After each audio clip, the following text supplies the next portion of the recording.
duñu wax mais bu naqaree ñu commencé di gën di coow.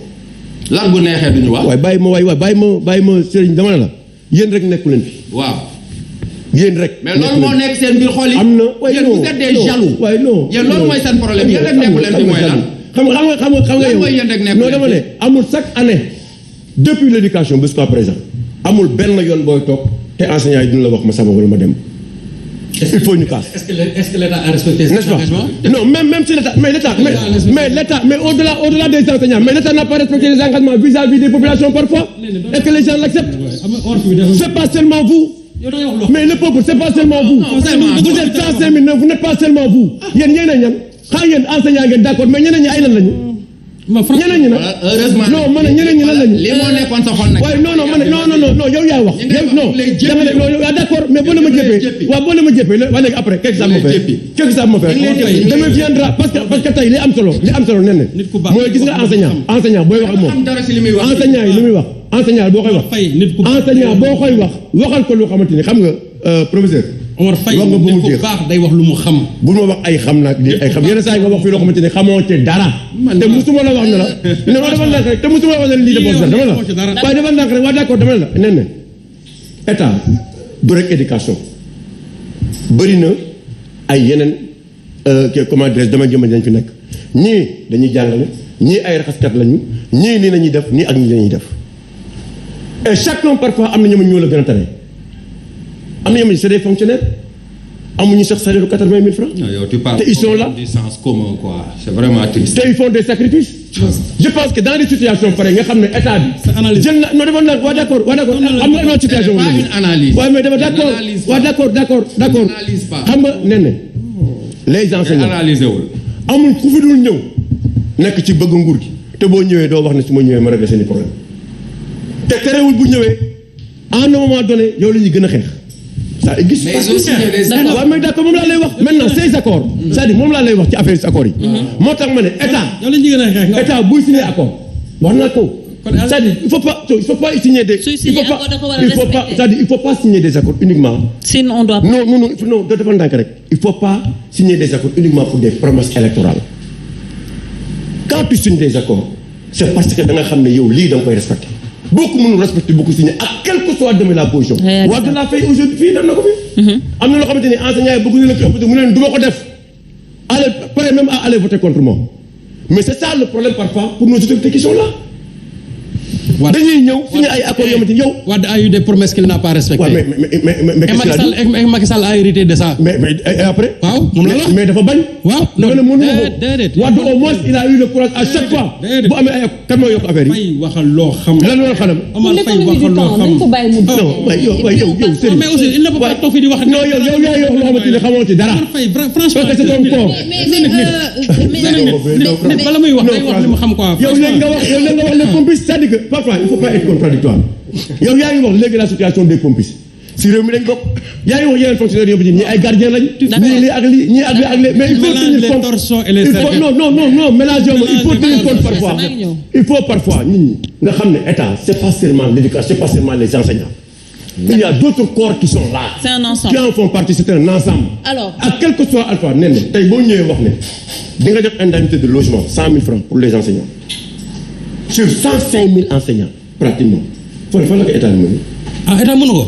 l'état ne pas ça. mënu ko. l'état ne pas ça. bu la ko waxee day sonal actuellement bu la waxee ne la mën na ko ni dañuy sonal seen bopp. quand il fallait mettre 1000 milliards sur un terre là l'état l'a fait. c'est un problème de volonté politique loolu laa lay wax c'est-à-dire Omar Faye bàyyil di défendre état bi ci l'indéfendable le problème aujourd'hui qui se pose moo di dama ne waaw déglu ma rek moom pare dama ne état bi lu mu bëgg a régler dana ko régler problème enseignants yi et puis c'est triste de voir dans ce pays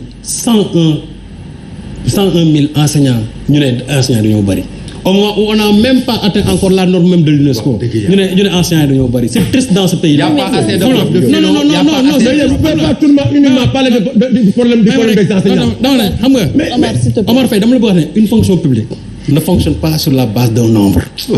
Une fonction publique fonctionne sur la base de certification académique et sur la base encore de diplôme. mais moi je pense que c'est pas la peine de le poser. non déet xam nga Omar Faye non les gens le savent. xamoo ko de parce que soo ko xamoon doo raisonner ni nga raisonner léegi soo xamoon loolu doo raisonner noonu kon nag dans ce cas de figure xam nga la waroon def mooy lan moo tax à côté des gens qui sont moins diplômés que les enseignants perçoivent beaucoup plus que des enseignants qui sont beaucoup plus diplômés que ces gens-là.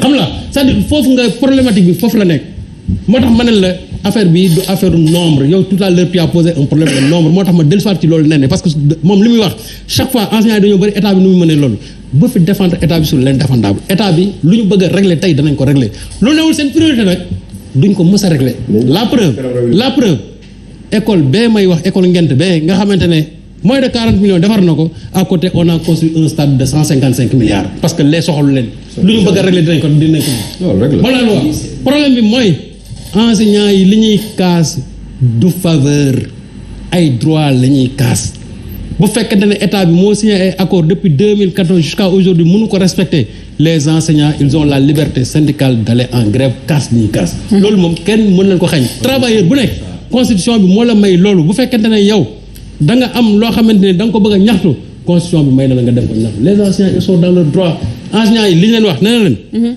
kaas ñu fi lu bees de gis nga système de rémunération bii état bi ci boppam Macky Sall moo ne dinañ ko corriger et il a commencé à corriger léegi nag comme que daf koy corriger globaliser ko da ko corriger pour ñëpp léegi nag le problème qui se pose mooy bu fekkee da ngay corriger sur la base de critères rationnels de critères académiques mooy li ñuy doon wax léegi mais nag mënoo xëy comme par exemple nga dama jàng nga ne yéen am ngeen 400 000 yéen am ngeen lii nga ne les épouses des ambassadeurs yéen sax léegi jox nañ leen 500 000. d'accord loolu mooy frustré. mais yooyu d'accord nañ ko. nga ne mais li nga wax yooyu d'accord nañ ko. waaw mais moom les gens sont d'accord sur ça. moom laa la wax. moom laa la léegi nag loolu moo tax ma ne la léegi iniquité boobu nga xam moo am dans la fonction publique enseignants yi ils demandent à ce que ça cesse. xam nga la benn affaire gis nga tey système de rémunération bu ñu ko doon corriger ñu ngi corriger ñu ne enseignants yi yéen ak ñi ngeen yem leen diplôme 20 000 francs ngeen war a am par weer doo dégg enseignants yi ci yàbbi. duñ ci wax bu ñu leen 20 000 francs la mais 20 000 francs yi ni ngeen koy amee noonu la ko magistrat bi amee noonu la ko keneen di amee noonu la ko keneen di amee souvent duñ ci wax mais nag mënoon nag à côté des gens yoo xamante ni ëppale wuñ la dara bëgg a am tey di quadrupler sa salaire loolu la enseignant yi ne nag. D'accord. Alors le problème il est bien plus profond que ça suñu gisee ne que on va loin d'ailleurs par rapport à cette question indemnité par rapport à toutes ces revendications au respect des accords signés non respect des accords signés qu'est-ce qu'on peut attendre tey pour une sortie de crise? Oui, mais enfin même pas par rapport à cette rencontre mais de manière générale quoi. Mais cette question définitivement oui, mu bañ a reposer waat encore sur la table. Définitivement professeur Sanoussi dina si ànd ak man il faut ñu dëpp école sénégalaise. Il a raison chaque année il faut sauver l'année mais là l'école elle est laissée à elle-même. Le professeur Abidou Kane doon wax l'État fait semblant de financer. Les enseignants font semblant d'enseigner les élèves font semblant d'étudier. sama mbóo ci njëlbeen. mais comme tey enseignant dañu fi bëri ñëpp man enseignant yi la àndal ba pare dal ci état mais am nañu sañ-sañ peut-être mën na maladroit ñu ñaan enseignant yi parce que gis nga élastique boo ko xëccee ba mu teng am na fu muy egg élastique bi dagg parce que pour man lii indi jafe-jafe bi yëpp seen saalu am na lu mu wax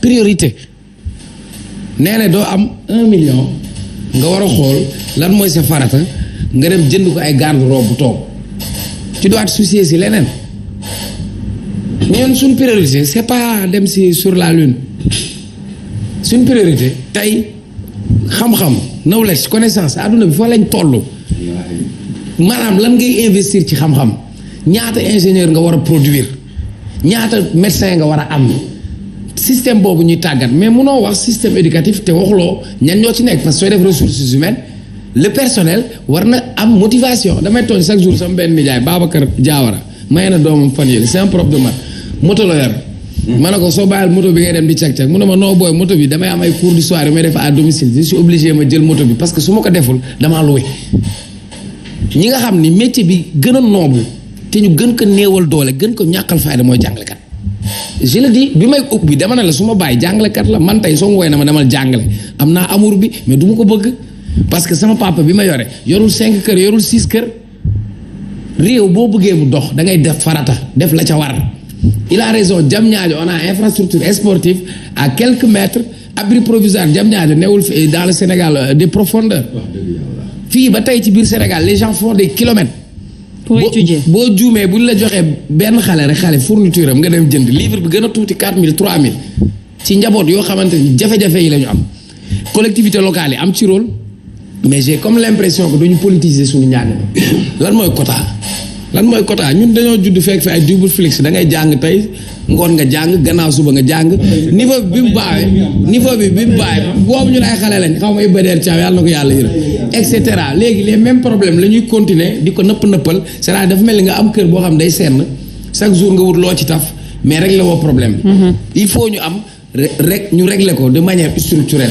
refonder même l'école sénégalaise sur nos programmes moi je suis pas fier même du programme sénégalais on va en parler de Fanny booy ñu ngi la booy guerre froide na nga koy réviser ay Mao Tse-tung on ne nous apprend rien parce que nous on n'a même pas une école sénégalaise on a une école d'inspiration française même système bi la ñuy jël di ñu imposer même mbalit bi nga am nii ñu pousse la yëllax la nga jàll amoo niveau CM2 bu baax noonu lañ la buuxee ngeen dem collège après noonu ngeen di continuer collège on va aller à la fac foofu la ñuy toog booy ku ci jàng bu génnee université il n'est même pas opérationnel centre de formation yi comme Maïga foo romb ñu bind haute étude école supérieure c'est toute une chaîne et ça commence du bas âge ba ci kaw ñun lu ne lañ ñuy jàngal da ngay nekk collège 18 matières dañ ñoo sol man yàllaa ñu suturaal ñun ñëpp ay échec scolaire lañ parce que système bi ñu tegal nekkul système boo xamante ni dafa war a produire ñoo xam ne dañuy compétitif nit nag boo gisee légitimement enseignants yi li ñu laaj c'est facile à comprendre pour que sénégalais xam dañoo jàng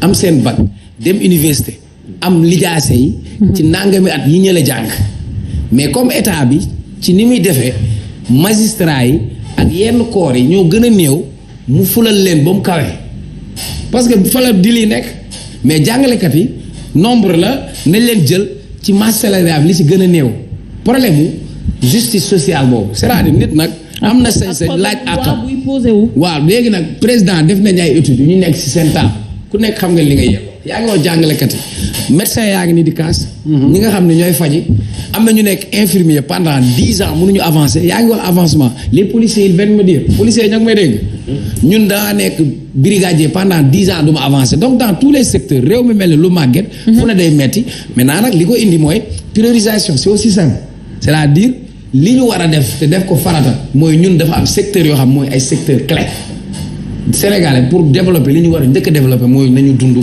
bu ñu feebaree nañu faju nañu jàngi mais man c'est triste quand deux éléphants se battent là c'est un combat entre les enseignants et l'État du Sénégal mais dommage collatéral bi c'est les enfants même suba su ngeen reprendre atoon temps bi xale yi perte ils ont désappris loolu dafay impacter directement ci kan la l'État c'est toi c'est moi c'est nous mais ñun ñëpp nous sommes responsables je demande à Sanoussi à vous aussi man solution laa bëgg altine ngeen dellu ci classe yi. Est-ce que vous êtes d'accord à ce que ñu continuer cette grève jusqu'à ce que ñu am satisfaction par rapport à ces revendications? Mais y a pas à me demander, je suis d'accord man ci laa nekk pour man la grève du CUSEMS c'est une religion ni ma dul ratee waxtu laa ko dul ratee pour muy leer ma wax la leen ne gis nga la France l'Angleterre n'ont pas dominé l'Afrique parce qu'ils avaient de grandes équipes de football xam nga pourquoi les tubaab ont dominé le monde la science gis nga tey milliards yi ñu def ci stade bi je n'ai rien contre bu ñu ko defoon ci faculté des sciences kon heure bii nii ba sa tiwo Kër Momar Sarr ba tojee doo toog ñetti weer di xaar ay experts français. université Amadou Mahtar boobu pareegul ba tey. ma ñëw gis nga éducation xam nga malheureusement l'État s'est tellement emparé de l'imagination des gens que nit ñi bu ñuy wax éducation dañuy gis rek école bi xamuñ ne école bi éducation instituée la rek gis nga tubaab bi ñu ñëwee di xeex ak suñu maam yi ñun bu ñu amoon rappel boobu ba ñu ca jógee alal ji yépp dañ koy jox enseignants yi dama ne alal ji yépp laa wax dañ koy jox enseignants yi comme yow miy laajte ñun ñooy kan ñun ñooy les enseignants ceux sans qui tu ne serais rien toi et les autres nga dégg loolu benn xam nga daf mu ne quand les Français sont venus ils ont proposé la guerre dama lay woon njëriñu xam-xam li sa waay wax léegi technologie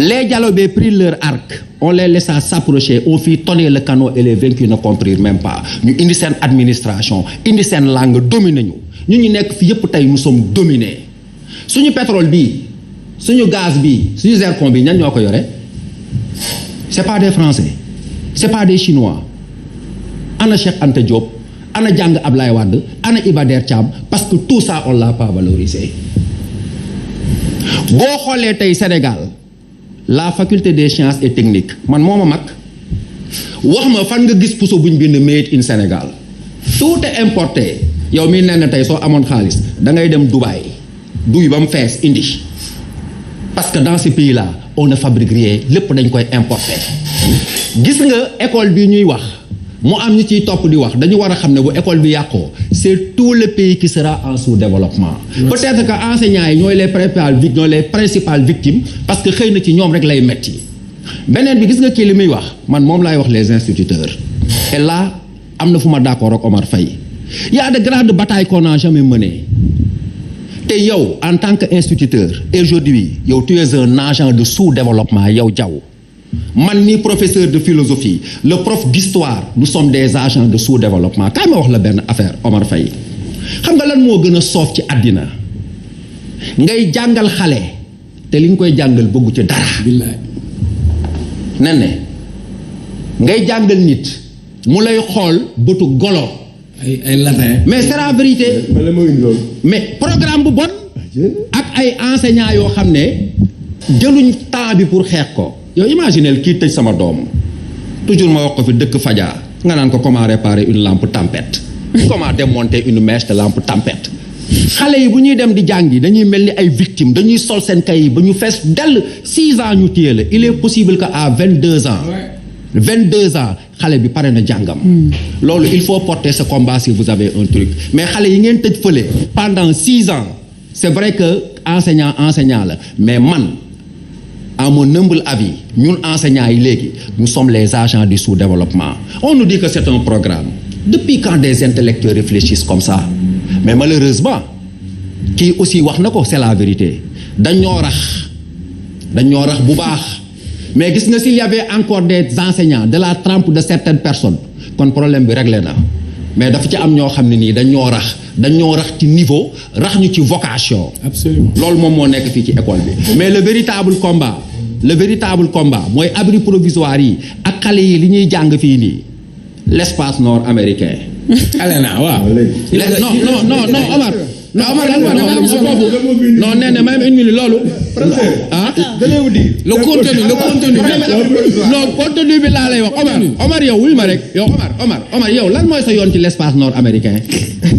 ba pare wax la lenn xam nga lan moo tax nga xam ne suñu autorité yi ay ngaaka lañ. gis nga kii bi mu amee ba tey